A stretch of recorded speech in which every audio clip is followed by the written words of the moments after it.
Hello and welcome to Know the Enemy, what execs need to understand to secure their software supply chain. Today's webinar is sponsored by JFrog and produced by Actual Tech Media. My name is Scott Becker. I'm from Actual Tech Media and I'm excited to be your moderator for this special event. Now, before we get to today's great content, we do have a few housekeeping items that are going to help you get the most out of this session.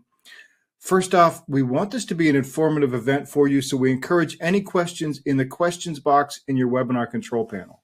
So not only will we have team members responding to questions during the live event, but we'll also have a dedicated Q&A session at the end of the presentation where we'll discuss in greater detail some of the top questions that you ask. That Q&A panel is also the place to let us know about any technical issues that you might be experiencing. A browser refresh will fix most audio, video, or slide advancement issues, but if that doesn't work, just let us know there in the Q&A and we'll provide further technical assistance. Now, second, in the handout section of your webinar control panel, you'll find that we're offering a lot of resources today. I'd especially like to call your attention to a JFrog ebook of CSO tips, a special report from Dark Reading about supply chain attacks, a white paper from CIO about the results of the report we're going to be talking about today, a link to get that report yourself, and then a link to sign up for a demo. So I encourage you to check out all those resources now and throughout the event, and feel free to share them with your friends and colleagues. All right, with that housekeeping out of the way, let's get to today's timely discussion on software supply chain attacks and SSC defense. So I'm excited to introduce you to our speakers today. We have Jens Eccles, who's Vice President of Product Marketing at JFrog, and we've got Eran Azarzar, who's CIO at JFrog. I think we temporarily lost Eran. Hopefully he's logging right back in. Jens, welcome. Thanks for being here. Thank you, Scott. Appreciate it. All right. While we where Eran went. Yes. let's go ahead. We can go ahead and continue, yep. And we will hope that those difficulties resolve themselves. All right. Well, I'll leave it to you. Thanks. Great. Thank you, and hello everyone. Again, as Scott noted, my name is Jens Eccles. I run product marketing here at JFrog, but don't worry, not here to give you too many product pitches. The goal today is to actually give you some insight into what's happening in your organizations, where some disconnects may be happening within your organizations that are causing potential software supply chain gaps that we need to address. I've been in technology for more than coming up on 20 years actually now, working mostly with developers and with software supply chains, and now more recently in DevOps and cybersecurity. So I appreciate you very much bearing with us as we walk through some of this information. We promise not to keep you for very long. As Scott noted, Eran Azarzar is our CIO. He will be hopefully joining us here in a moment. And we will come back and allow him to introduce himself when he does get there. But to formulate what we're going to be actually talking about today, I'm going to go ahead and start the presentation. So we're here today to give you a sneak peek inside the CIO report that was released, sponsored by JFrog, about executives and what they need to understand about securing their software supply chain. We did survey 1,200 technology professionals globally, and had 300 of your peers actually respond to this study and give us insight into what was happening in their companies. And so we got a really clear picture of where that software supply chain landscape really lives, where the rubber meets the road, where the risk is, and what it takes to secure and stabilize and actually get ahead with your supply chain. Data from the study came, internally from JFrog, also the analyst firm IDC.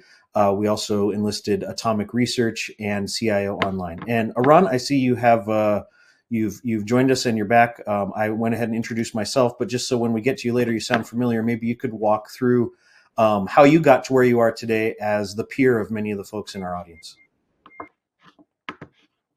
Hey, thanks. Sorry, I had some challenge with my bandwidth, so thank you. So hi everyone, I'm Eran Azarzar, the Chief Information Officer of JFrog. I've started my journey when I was just, an R&D product manager, and then I scale up from a group leader into a manager into Senior Director of Information Systems and Cybersecurity and R&D, and then I reached out to my role as today. This is not my first role as a CIO. Actually, this is my third role as a CIO, and I will share with you some insight, some insight from other organization or other positions that I had in this manner. But I can tell you that the role of cybersecurity and the role of infrastructure and the role of managing information system are getting a different perspective today, and the expectations from us as a leaders, doesn't matter if you're a CIO or director in the IT or an IT manager, the expectation from us is much higher than in the past. So they are expecting, the organization actually expect from us to protect on the crown jewels, and to understand the main business processes, and to know where to put our guardians, so we will not have data leakage, and will not have brand reputations issues. We'll touch base with that later on, but this is overall about myself, and I'm also a software engineer, and I have many more hats, but this is the main roles that I had.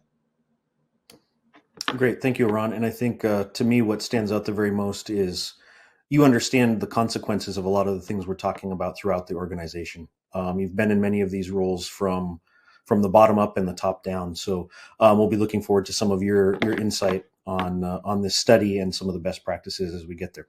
All right, let's jump right into some of the information that was revealed in this study. So we're going to start kind of with the bigger picture and then drill down into some more practical items. One of the key findings from this study that was done, and you can see the report there in your resources tab, or if you happen to be watching this at a later date, this resource will be available to you, is in 2022, we saw companies at 9%, roughly we'll just say 1 in 10 companies, experienced a software supply chain security breach. Significant, but easier for us to possibly ignore or push off some responsibility and accountability. 1 in 10 companies, you can say maybe that's not me. In just 1 year, in 2023, that increased to 23% of companies, nearly 1 in 4. And we see no sign of this slowing down in 2024. So over the course of just 12 months, 241% increase in companies that experience software supply chain security breaches. To me, that's immediately terrifying, of course. But you would think then immediately, what are those 23% of companies that experienced a breach? What did they do about it? And Scott, maybe you've got some insight for us. Yes. Yeah. So we've got a poll for everybody. You get to guess on that question that Jens was just posing, which is, how many organizations reporting a breach made SSC security gaps, a top initiative. So, just looking for your best guesses here. Do you think that's 5%, 30%, 70%, or 95%? So just to give, a quick state of the race here, it looks like most people are guessing low. At the 5% is like the leader at the moment, but we'll just give that just a few more seconds. So get your guess in there, whether it's 5, 30, 70, or 95%. Okay. All right. I think things have solidified a bit here. So let's go ahead and show the results. Here's the percentages. And it looks like we had a slight change in leader, and the biggest group came out at 30%. So Jens, I'll leave that result with you you and Ron to discuss. Sure. Thank you. I think Scott led the witness a little bit there, saying you were guessing low, but of that 23%, yes, only 30% of companies that experienced a software supply chain security breach made filling those gaps a top initiative this year. That is absolutely terrifying. You would think that that would be the response of many companies would, oh my goodness, I've experienced something terrible. Just like if you had a fire in your home or a flood, you had some event, you would want to go out and buy insurance right away. But that was sadly not the case here. That only 30% of those companies said, let's plug the holes in the ship. And so as we move forward, we say, okay, now if we know that at the outset companies are maybe overconfident in their ability to prevent these, what I want to show you now is a few statistics, and we won't go through a lot of them. But in this study, we asked some of the respondents how executives perceived their companies were positioned with certain categories, and how developers, who actually are often tasked with implementing those particular tasks or ideologies, how they are actually functioning. We asked some of the respondents, how do they apply security scans? Do they apply it at the code level, at the binary level, or at both? And in this case, the question was, do you do it at both? 2/3 of executives said, absolutely. We scan both code and binaries. I'm feeling pretty good about where I am in terms of coverage. But guess what? When you ask the practitioners who are actually implementing the solution, doing the scanning, processing the results, doing the remediation, where the rubber meets the road, about 4 in 10 are actually doing that.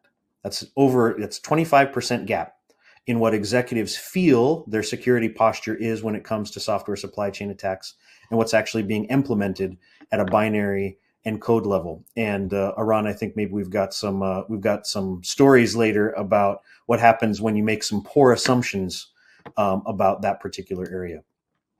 We also asked companies if they had, in their opinion, executives and developers, solutions for detecting malicious open source packages. Now, these packages could be intentionally, sometimes unintentionally, but malicious when you're ingesting them into your company, and they would infect your entire software supply chain. Vast majority, nearly 100% of executives said, we absolutely look for malicious open source packages within our company. Guess what, again, though? There's a big gap.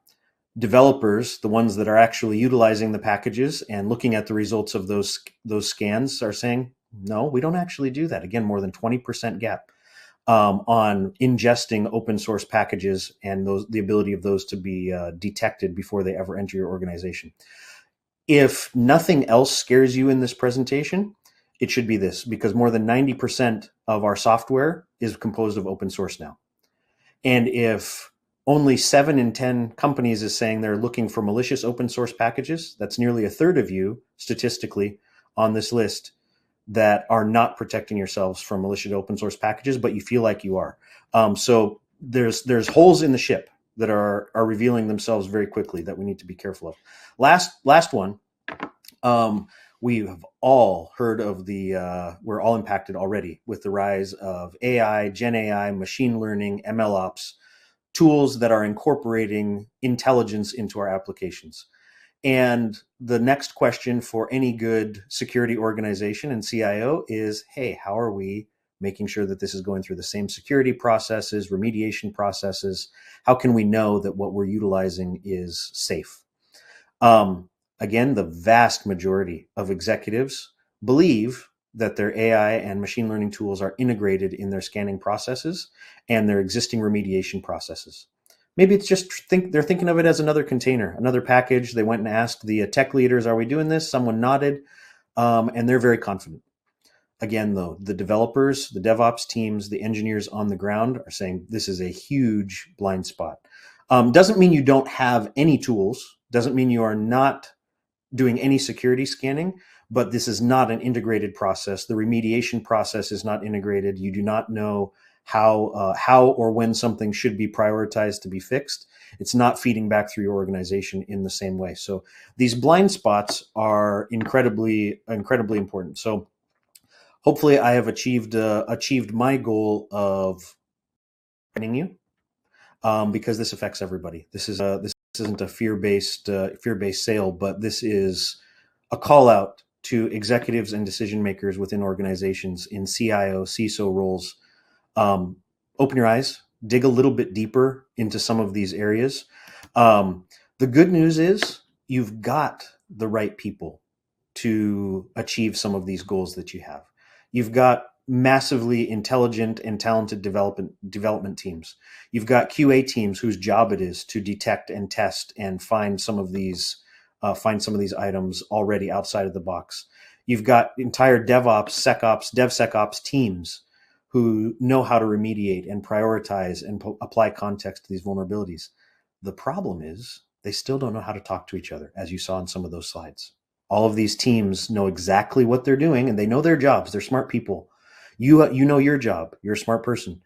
But those communication gaps, both in technology, process, and culture, are killing our ability to attest and feel comfortable with our security posture. Um, the other side of the fence is, besides people, is tools. Over the last maybe 10 years or so, everyone has waved their hands in the air and yelled about DevSecOps and bought every scanner that they could get their hands on. Some other statistics that we see are medium to large organizations are using 10 to 12 different scanning solutions at various spots in the software supply chain. And they're trying to cover as many programming languages, package types, open source, tooling stacks, everything they can find. They should do that. That's everybody's job, is to make sure you're as covered as possible. But now, if you're anything like JFrog or any other established company, you're looking around going, maybe I swung the pendulum in another direction. I've got too many reports, too many vulnerabilities, too many pieces of data. I can't actually make sense of all of this, let alone learn how to fix it. So this sprawl is very real. And all of the problems that we were supposed to solve with DevOps are now security problems with our security tooling stack. And we know, as we demonstrated, that the attack surface is ever increasing. And Aran, I would love to bring you in here to get your opinion, as you've seen it through your career in R&D and moving up into executive level roles, how this attack surface has expanded and some of the places maybe that you've seen in your experience some of this unfortunately fall apart with some consequences. Yes, Jens, thanks, thank you. And it's amazing. It's amazing that we still have the blind spot. I had a blind spot, and I can tell you my personal story around the blind spot, and then I will deep dive into the process itself. But you know, when I used to report to some board about the security assessment that I'm doing as a CISO, and in specific here, I presented SSDLC, software secure software development lifecycle. The SSDLC score was more than 75 or 80% achieved. And after the investment of few millions, year after, I reduced it to around 60. And of course, you know, the board asked me, okay, Aran, what happened? We invested a ton of money, and now what? How can it be that we gave our money to you, and we are not reaching the goal that you set, and even the score was less than expected.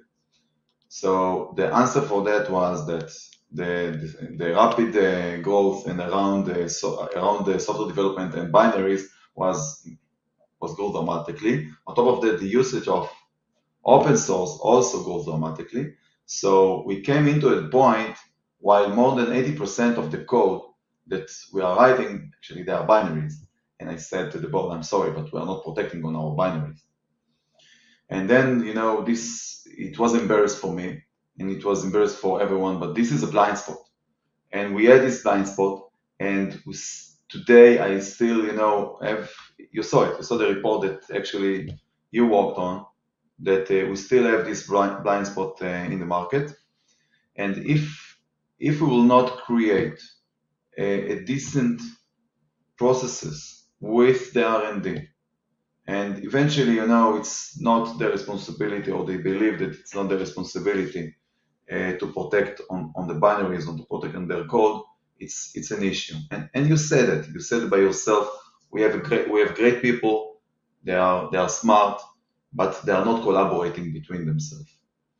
And we as a CIO, this is our responsibility, and CISOs, this is our responsibility to create engagement, the integration between the teams, to create shared accountability around security. So I totally agree with you that one of the main points are communication and collaboration between the teams. But also, we need to have a concrete automatic security processes that actually will alert us if something currently is happening during the process itself. And also, we need, before that, to implement an holistic AppSec solutions to cover our end-to-end process lifecycle, development lifecycle. We will start from the code and we'll move on to the binaries until the edge. And sometimes, and not sometimes, but I see that it's also been neglected. And of course, let's not forget that we need the universality, solution that actually will provide us and will protect us in a holistic manner. So if we would take all the four that I've mentioned, the application security platform, automate the processes while we have zero dependency or almost zero, let's try to aim to almost zero dependency on human being, or to raise if vulnerability is coming into our supply chain. Doesn't matter if it's the code or binaries, and also the universality and collaboration. If we will start diving into those points, into those pillars, the SSDLC will be completed, and at least we'll start to see the points that they are raising. And on top of that, I really believe, and I have this discussion with many CISO and CIOs and directors of security and AppSecs about that the developers, they are a tough audience. And here I'm asking them why. Do you think that they don't care from their code? They don't care from the vulnerabilities that they have on the software supply chain? They're saying, no, they do care, but it's not part of their essence. It's not part of their of their commitment, and it's not part of their performance and their KPIs. So it's also important to add it part of, I'm not saying that this is all what they need to do, but it should be part of their goals to protect on the software supply chain, to protect on the crown jewels that we call the software supply chain. This is my 2 cents around the blind spot, but it still happens. But I see many eyes, are opening at this period, and we saw the last update of CrowdStrike, we saw the Log4j, and we still have many more examples that are coming from this direction. Yeah, and I think another recent one that is easily relatable was the breach that actually the JFrog security team discovered, a leaked secret, now being part of this. Developers with more than 20 million of them around the globe, somebody's going to make a well-intended mistake. And the more we rely on people, the more some of these mistakes can happen. I'm sure we saw that, the leaked secret would have given a potential attacker access to the very core of Python, the Python language itself, and in any implementation of that language, which, by the way, if you didn't know, is super pervasive, perhaps the most pervasive, and one of the things that developers learn first when they're in school. It is also the language used to often wrap today's machine learning models, and is the core of many MLOps processes of intelligent applications that are being delivered today. It could have been a software supply chain extinction event for many companies, and was not, all due to just a miss of putting something in a binary file that somebody just forgot about. And the more that we can wrap these tools and processes and people and culture and communication and eliminate the ability of people to make some of those mistakes, the better off we will be. So Aran, this is the very JFrog centric part of this presentation, but I want to go kind of piece by piece with our platform and get your opinion of where JFrog is helping you as a CIO, as a customer, which, by the way, you are customer zero of my platform at JFrog. We build our own software on this platform. We utilize this software ourselves. It's ourselves on the line if this doesn't do what we need it to do from a CIO and CISO perspective. So first, on that supply chain, you mentioned open source a lot, and we do have a curation solution that is the only automated, most expansive curation solution for open source binaries in the world today at the moment. What does that give you as a CIO? What kind of comfort or advantage does that give you as a CIO to know that you can curate open source packages before they ever come into your firewall? Jess, Moran, our CISO, she's doing a great job, acting as a customer zero. And also, before touching the curation, I will touch the curation. We were able to create a dependency between the teams. So they have full dependency on the life cycle and the security processes that Moran and our CISO team implement. So around curation, we discussed earlier about collaboration and communication between the team. And the development team want that this is your role. Please protect on our software. And this is a great example why the CIO and CISO can at least try to sleep at night while you have an independent tool that the CISO can control and actually to create some kind of, let's call it firewall for packages, okay, or proxy for packages, and we can define by ourselves what are the packages that we are not allowing to download by any developers and to come to our Artifactory to be part of our packages and to be part of our repos. So it's independent tool and it's easily implemented, and we are getting an amazing insight from it as a customer zero. And I think this is something that you can implement easily, and this is what we did in JFrog. You can implement easily with zero dependency, with almost zero collaboration between the team, to build a policy around the pocket packages that you're allowing to come to the organization. Great. So that's one category. What's coming in from the outside. I also, of course, am writing some bespoke code, building things myself, and the JFrog platform, along with some SAST solutions, static application security testing, code scanning tools. I'm also protecting that part. What does that do for you in your role or as customer zero to know that both the external sources, which are 80 to 90% of what we utilize, and all of the work that we do bespoke are all covered in one platform? Yes, so actually we are providing today and we are using an holistic solution starting from the code, almost from the fingerprints of the developers, starting from the code, and actually we can also create a custom rules on our SaaS, but we are starting from to protect on our sort of supply chain, starting from the code and then moving it to the binaries, and even touching the secret detection, touching also the Terraform scanner. We have many more solutions that actually protect the entire suite. And let's not forget also the X-ray that's actually scan the existing binaries.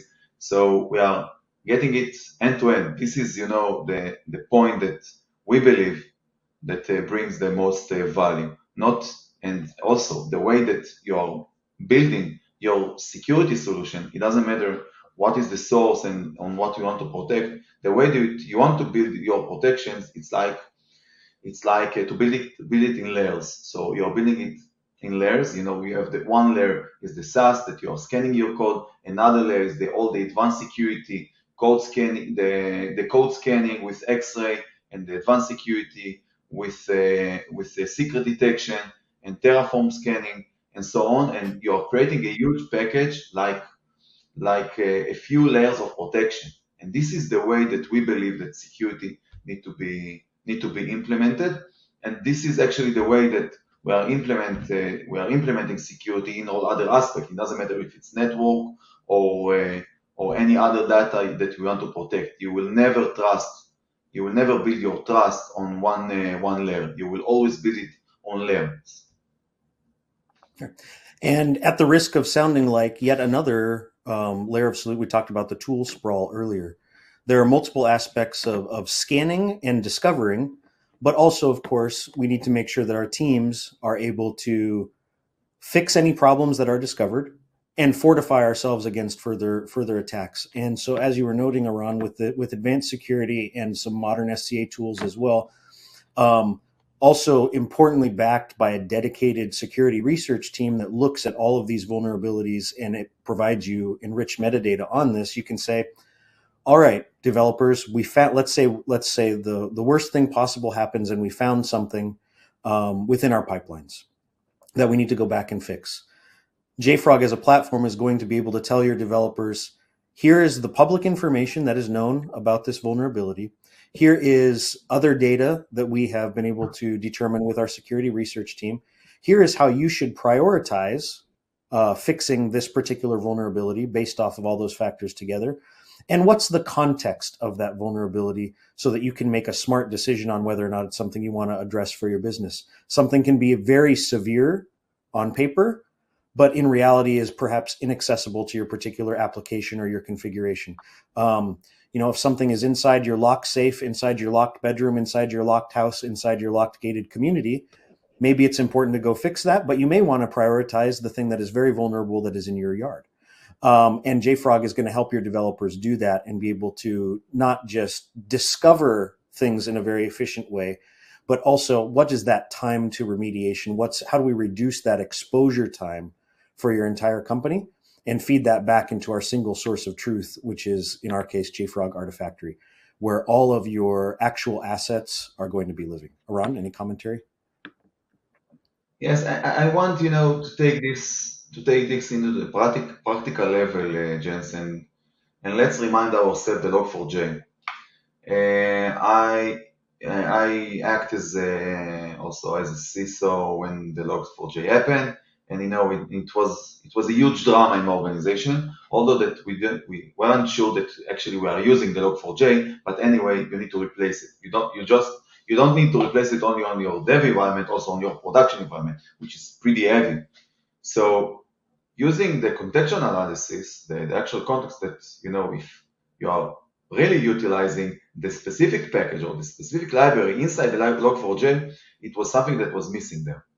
So instead of treating, such events as a medium or high, you can understand if your software package is actually being used, if yes or not, and then you can take wiser decision if to fix what and when and what is the right criticality around that. So it's also it's drama remover. Let's call it drama remover. When you are managing an operational team and you are crying wolf every day, when the real wolf will come, no one will be there for you. So if you will reduce it and you are creating less false positive and less, and try and know to understand and know how to prioritize your event, it's create trust within the organization, it create trust within your team, and you're not just crying wolf. Very good. So obviously much more information is available about the software supply chain platform. A lot of the research that we are talking to you about and the report are available in the handout section. As you see, they're available for you right now and will also be available during any follow-up communications. I would love to thank you, Aran, for taking some time with us today, both as our CIO and our peer for many of our audience members, but also as the customer. For this, and the feedback that you're able to provide through your organization is invaluable. Go ahead and download that report. You can, of course, immediately try or schedule a demonstration of the various feature sets that we have that we've showcased today. But I'm sure there's some questions coming from our intrepid audience, and so Scott, I'll turn that to you to maybe live feed us the curveballs that inevitably came our way. Yeah, my pleasure. So first question that we've got here from the audience, they're wondering, what are the most common vulnerabilities in software supply chains? Oh boy. I think I don't have statistics on the most common vulnerabilities per se, but the attack types that have been increasing the very most have tended to be some of these upstream software supply chain attacks that we discussed, whether you're getting into an open source library or you're planting something in, intentionally, maliciously planting a backdoor into a commonly used software package and sticking it up on something like Docker Hub or a PyPI repository, and just allowing that to fester in companies' pipelines, and then executing, whether it's your ransomware or complete takeovers, is kind of the trend. But Aran, I don't know if you have a different perspective. That seems to be the most heavily growing type of attack.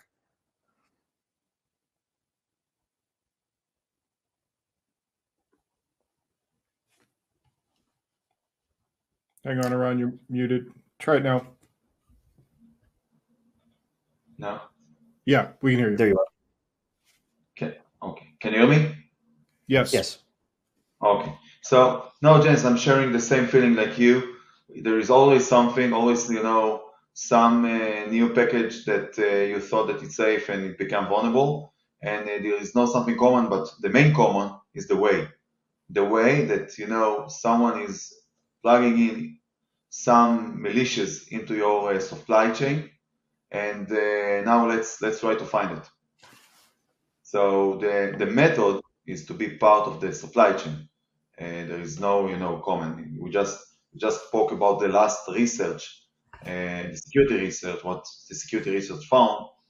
If it could be something bigger than CrowdStrike, the implication of it. But I do believe that the method is much more important than the common vulnerabilities that you can find today. The common, if 5 years ago or even less, the main common attack surface was the endpoint. It's still the endpoint. Today, the main attack surface for software organization is their software. Okay, excellent. Another question here, saying we've got a solid SBOM in place, and that should cover the gaps between managers and my team. Is that correct? Aran, you want to take a stab at that one, and I can add any color commentary? Like, I feel like the question being, I've got an SBOM, and everybody can look at the SBOM. So don't we have all of our nuts and bolts and ducks in a row? I'm not sure. Because if you have shadow dev that are not connected to your artifact, so how can you say that your SBOM is completed?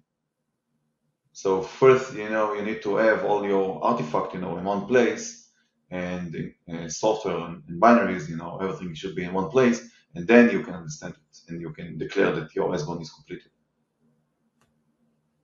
I'm not sure that everyone can declare that all the ingredients are in the right place or in one central location. And with some of the executive orders and some of the other items that have come down recently, an SBOM might be a wonderful, even if you did, let's say you had full visibility into every component. If we put it in a kitchen analogy, that you now also need to know what temperature your oven was at and how long your application baked and the spoon you stirred it with, in order to really attest to the security of that particular piece of software. So I would argue that most SBOMs right now are just a manifest, and don't accurately, unlike the JFrog platform, shameless plug, actually capture some of the activities that happen with that code, with those binary. How was it built? What promotion processes did it go through? How was it secured? When was it secured? When was it deployed? You need to know all of these details as well in order to be able to have a full picture of your entire landscape. All right, excellent. Another audience question here. Our devs are very adamant about scanning the code they write, even if they rewrite it. It's part of our requirements. If you cover your bases with code, will you cover, what goes in the binaries to begin with? I'm actually going to use the PyPI example, and I would love the Python example again, and I would love your feedback around where the short answer, Scott, to that question is absolutely not. And if you do not cover your code and your binaries, your blind spot may be even more than half of your portfolio. And the example with Python is what a developer did was they went to go test some updates or improvements to the Python platform itself at the Python core. And in order to not continue to put in credentials all the time, and to test some of the improvements, they embedded usernames and passwords and access into a binary file. They made a Lego piece of software and put access codes in it. Now, when they were done testing, they went back and scrubbed that out of their code and forgot to remove it or rebuild the binary and shipped the whole thing. So they shipped the source code and the binary and said, here you go. If you did not have binary scanning, you never would have found this particular vulnerability. You would not have found the secret. You would have looked only at the source code and washed your hands and said, it's clean. Look, boss, this is just perfect, and moved along your merry way and been completely exposed, not by intent. And the same is true of any code that you write yourself. So whether they're changing it or not changing it, and whether they're scanning it when they do, is important, but it is not even half of the picture in terms of what you need from a holistic perspective. Ron, do you agree? I totally agree. And this discussion, taking me to the early stages of talking about security. And it's exact, answer. I will give the exact answer like I gave before, like the onion, build it on layers. Don't trust on one layer. You have a door, right? So why you want to lock the door? And why you are spinning your key twice?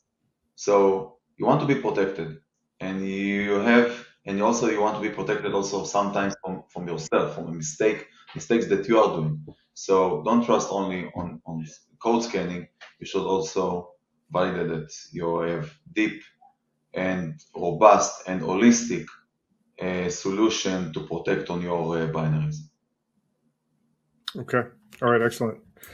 Well, I think that's probably a good place to leave it.